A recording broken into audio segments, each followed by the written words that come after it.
This is the third time now you've been brought in here. And I don't know at this point what I'm gonna do. I mean, you tell me. You know, first, you know, it was the driving while intoxicated. Then it was the public fighting. You know, the drugs and blah blah blah. This is the third time, and quite frankly, I don't know where to put you. I mean, you seem like a nice person. You know, from what the chief was telling me before. You know, the big guy was telling me before. He was saying that, you know, you're not a bad kid. You know, you're just, you know, like a little confused. But I mean, it's 3 times. So like, you tell me where we go from here.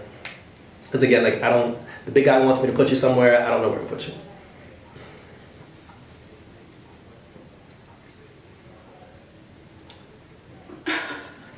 Would you like put me like in jail? Put me in prison?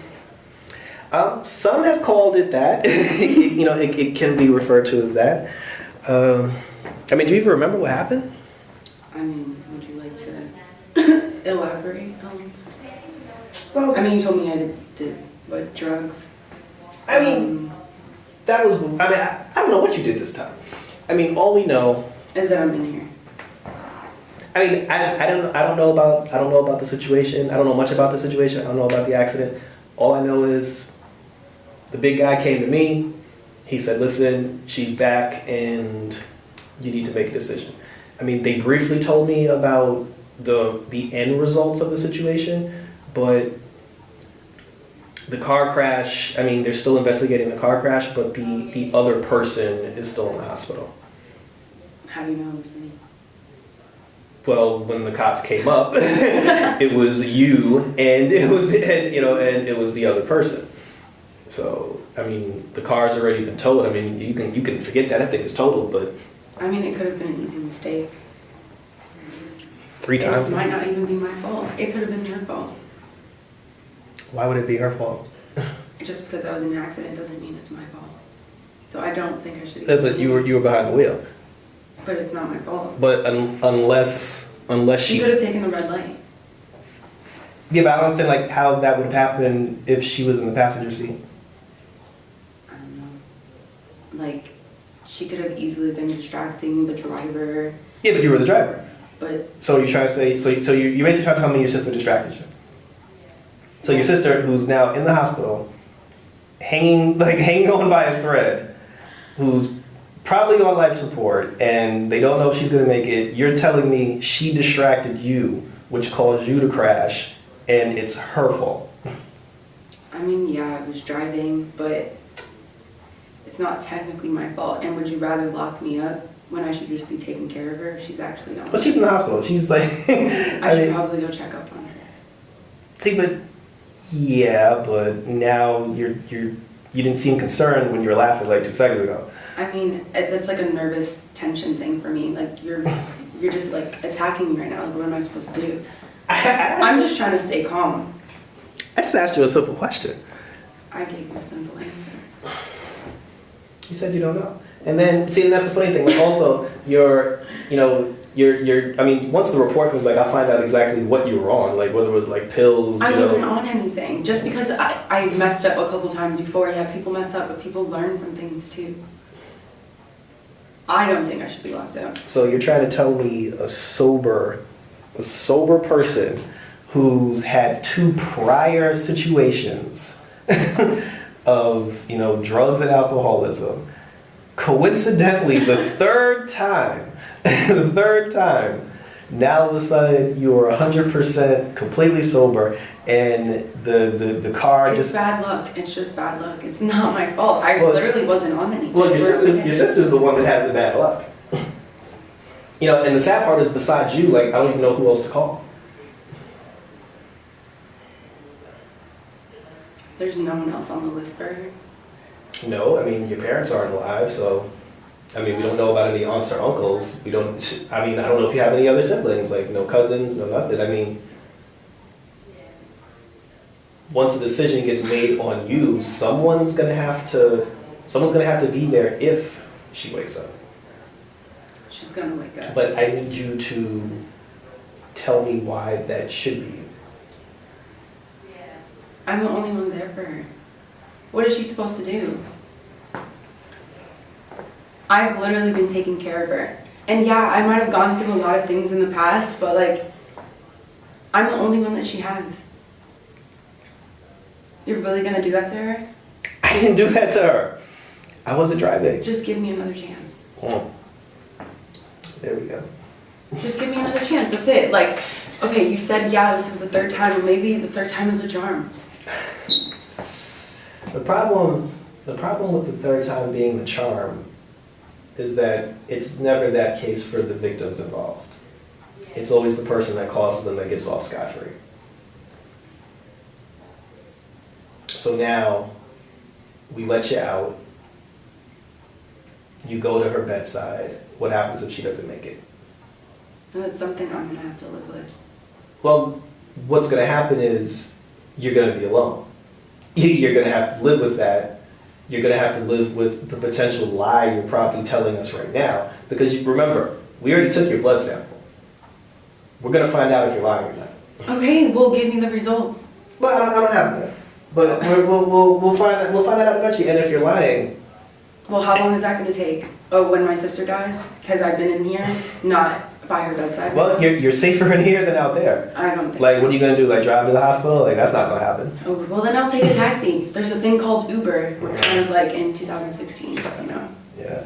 And then you end up back at the club, and like, I don't even think you even care about your sister, because a person who cares about their sister doesn't do the things that you've done. Do you have siblings? Yeah, I do. Have you And- been in situations like this? No, No, you because- have not walked the path that No, I have walked. no, because I don't So how are you drink. going to tell me what I'm supposed to be Because I doing? don't drink and drive. That's why I've never been put in those situations. Okay. Okay. I don't drink and drive. So it's just like, it's sad. I mean, like, we understand, like, you lost your parents at a young age. Your sister doesn't know the parents. But it's like having your sister be like your reckless sidekick, like, isn't, like. She's the good one. I have been through a lot of things and you expect me to be okay. You expect me to be like, oh yeah, you lost your dad and your mom and oh yeah, take care of your sister too, even though you can barely take care of yourself. I'm doing the best that I can. But you say that like it's hard. Like, people go through that shit all the time. Like, Okay, mother. everyone's different. Everyone's different. Well, good news is, well, I don't want to say good news, I apologize for that, but if she doesn't make it, you won't have to worry about that anymore, because it'll just be you. And then you'll be Yeah, and another person on the list who's dead in my life. Really? Look, understandably so. Understandably so. No, you don't understand. Because you still have your parents. You still have your siblings, right? But you don't know why. Yeah, but you still have your siblings. Granted, yeah, I don't know anything about your parents or anything like that. I don't know your life story. You're all focused on me right now, but you said you had siblings. And if you had your sibling in a hospital right now and you were stuck in a room like this with someone else, wouldn't you be trying to get out too? Exactly. No Yeah, response. but I wouldn't have been the person to put them in that situation to begin with. Things happen. Like you act like you were just strolling to the hospital and we just picked you up because we had nothing else better to do. Like, you're probably following you're- me, like trying to find one more thing on my list so you can put me away. No, we've always been watching you. We've always been watching you. And yeah, I get it. Your mom died giving birth to you. Your dad died in a car accident. I get that. But you can't have this attitude like, well, I don't have anybody, oh well, screw it. Because you do have a sister. You do have to set an example for somebody. And it's a bad example to set. It's like, I feel like, honestly, like, I don't want to put you back out there because I feel like you're reckless. I feel like you're one of those people like, oh, I'll learn the lesson today. And then once everything's perfectly fine, it's like, oh, let's go back to drinking and smoking and blah, blah, blah. And, you're a risk. Like, you're honestly a risk. You're honestly a risk. And you're actually doing and doing what you did prior and then try to be sorry about it now it's a poor case for us to let you go back. So what do you want to do? I don't know. Okay. I mean, so let me go. like you don't know what to do, right? I don't know what to do. I don't know what we should do. I mean, your argument's not very very convincing. And trust me, like, you should probably do a better job of it because you don't want me to make that decision. Because the way I feel right now, if I make the decision, even if she wakes up, you're not going to see her anyway. And then what's going to happen? She's going to blame herself for the reason why her sister is not around anymore. And then she's going to be sitting in the chair probably a month from now. And me and her are going to be having the same She's conversation. different. She's special. You've never met her before. And I hope I don't. And I hope I don't meet her for a very, very long time. Okay, so let me go, so I can at least give her a fighting chance. How are you going to do that? You have like no faith at all. Yeah. Okay, I've gotten here. Cool. All right. Yeah, I messed up in the past. Okay. Like, people mess up. We're not perfect. I'm trying to be better. Mm-hmm. So we can go on like a little probation or something. Like, I need to be with my sister. Probation? Probation for... Wait, hold up. You're trying to lock me up, right? No. For almost maybe killing somebody while I was No. driving. Wait, hold on. Where do you think you are? An interrogation room. This isn't a precinct. Wait, wait, hold on. You think you're in a precinct? Yeah. No. You're dead. Like, this is purgatory. Like, I'm the person who decides if you go down there or up there. And the big guy, he sent me to talk to you to make that decision. Or, maybe let you go. Yeah, you're actually, wow, this is funny. You thought you were arrested. Like, you're not, like, you're dead. Like, your body is, well, actually, I think you're still in, I think you're in the hospital too. Because you obviously haven't woken up yet, but they haven't called you yet. So if I'm not mistaken, you and your sister may be in the same hospital, but I mean, we have no control over what she did because she's technically still alive. She's still alive. You actually died. So it's either you take the elevator up, you take the elevator down, or we give you a pass, which, quite frankly, this entire time you really haven't made me feel like you deserve it. Because like I said before, like, why should we let you out? Why should we let you go back? Like, this is it, like it's not third time's the charm, it's like 3 strikes and you're out. Like, you should have thought about that the second time. It's like, but now you're dead. And if we don't let you go back and your sister does wake up and finds out that, you died, again, she's probably going to end up in the same situation. And the funny thing about that is you were actually blaming her in the beginning for this, not realizing that you were dead. That's awesome. So now she has to have that on her conscience too, feeling like, okay, it was her fault. You see how, like, your case isn't, like, helping here? Like, like, you're not Well, I mean, obviously I'm already down here, and it looks like you already know what choice you want to make, so... If that was the case, you wouldn't be sitting here. The choice isn't in my hands right now. See, and that's always been your problem. You think the choice is never in your hands. Do you honestly think if you didn't have a choice, you would have just appeared either in front of a golden gate or you'd have appeared in front of a fiery pit? There's a reason why I'm talking to you. I mean, I got all night. Like, this is like, there's a reason why I'm here. And you still, to this point, think it's not in your hands. And that is the problem. And that's the one aspect of this entire situation from start to finish that you have not realized yet?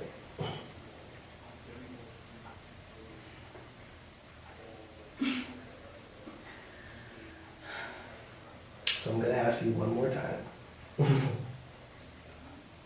To the girl with the $10 million smile that literally tries to get away with murder, who doesn't care, who takes her sister along for the joyride, for a person who's lost their family, who's struggling to provide for both her and her sister, who's now on life support. You tell me, even if you feel this way, like I don't even know if you even feel like you should go back, but if you do, tell me why it's a good idea for us to give you one more chance.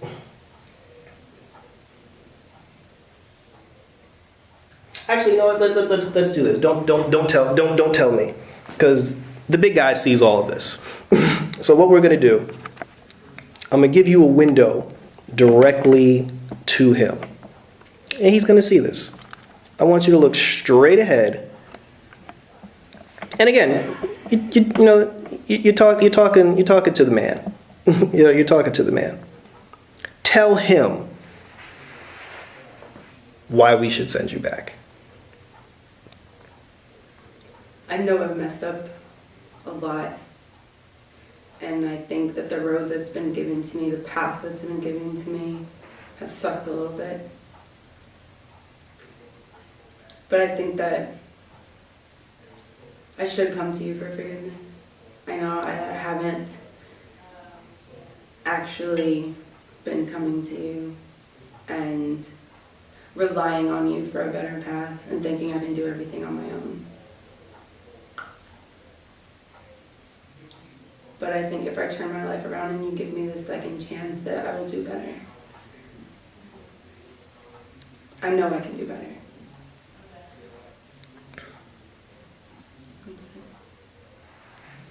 Okay. So I'll tell you what.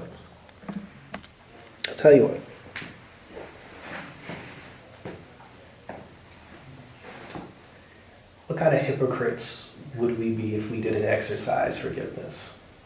So, I'm going to send you back. However, there is a catch. Okay. Because I want to believe you. If, because this is it. Like, this is it. If something like this happens again,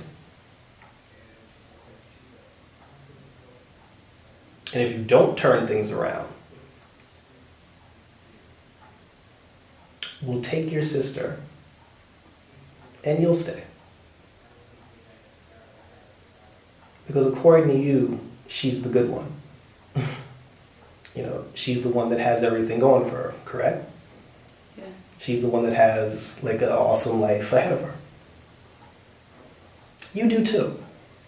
And it's funny that you never even said that once about yourself. But if she's the one that has everything going for her, that means she's the one that has everything to lose.